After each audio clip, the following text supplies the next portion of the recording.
যারা আমার ভাই বাইশটাকে শুরু করেছে সঠিক তদন্তের মাধ্যমে গ্রেপ্তার করে দৃষ্টান্ত শাস্তি দেওয়া হোক, যাতে ভবিষ্যতে এইভাবে আর কি নৃশংসভাবে খুন না হয়। আমি যখন মাগরিব নামাজ পড়ে আমার প্রেস ক্লাবে পড়ছি, তখন আমার এক বাইশটা সৌদি আরব থেকে রিং দিচ্ছে আমাকে, কাকা জুবাইর ভাই সম্বন্ধে কিছু জানে না? আমি শুনি নাই কিছু। আমি ফেসবুকে জানতে পারছি ভাইয়ের খুন হয়েছে। তখন আমি আমার সভাপতি মুর্শিদ সাহেব আমার সাথে বসা ছিল, আমি বললাম ভাই দেখেন তো বিষয়টা কি। আমার সাথে সাথে আমাদের গ্রামে এলাকার একজন ছেলে আছে অনিক নামে, এই অনিককে রিং দিছে। ওখানে এক সাংবাদিক স্ট্যাটাস দিছে হুমনার সন্তান জুবাইর হাসান খুন। তখন ওকে রিং দেওয়া হয়েছে আইয়ুব আলী নাম।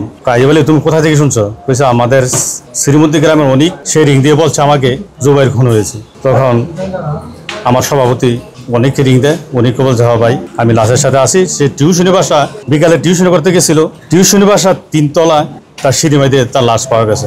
একমাত্র স্মার্ট সিটি বসুন্ধরা, আধুনিকতায় এক ধাপ এগিয়ে। তখন তাৎক্ষণিক শুনে আমি গাড়ি নিয়ে চলে আসি। আমি এসে ওই যে বাসা কোনো যে বাসা দেখতে পারি নাই, কারণ জ্যামের কারণে আমি সরাসরি হাসপাতালে চলে আসছি। কিন্তু ফেসবুকের মাধ্যমে বিভিন্ন ভিডিওর মাধ্যমে জানতে পারছি পুলিশ এক টিউশন মেয়েকে গ্রেপ্তার করেছে।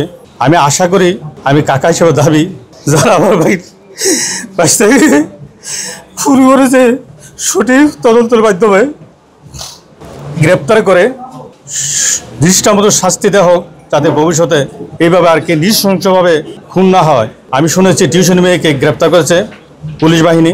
এই মেয়েকে যদি ভালোভাবে জিজ্ঞাসা করা হয়, আমি আশা করবো রহস্য বেরিয়ে আসবে কারা কারা যুদ্ধ। মামলা পরীক্ষা চলছে। আমার আমার যে 22টা খুন হয়েছে তার বড় ভাই বাদী হয়ে মামলায় লিখতেছে, অলরেডি লিখতেছে। 4 ভাই বোন, এর মধ্যে সে ছিল মেজর দ্বিতীয়। এর বড় ভাই ঢাকা ইউনিভার্সিটি কেমিস্ট্রিতে পাশ করে একটা কলেজে লেকচারার এবং বিশেষ হতে চেষ্টা করতেছে। সে হয়েছে জগন্নাথ বিদ্যালয়। আর তৃতীয় 22টা যে সে হয়েছে ন্যাশনাল ইউনিভার্সিটিতে 3য় বর্ষের ছাত্র, আর ছোটটা মাদ্রাসা পড়ে।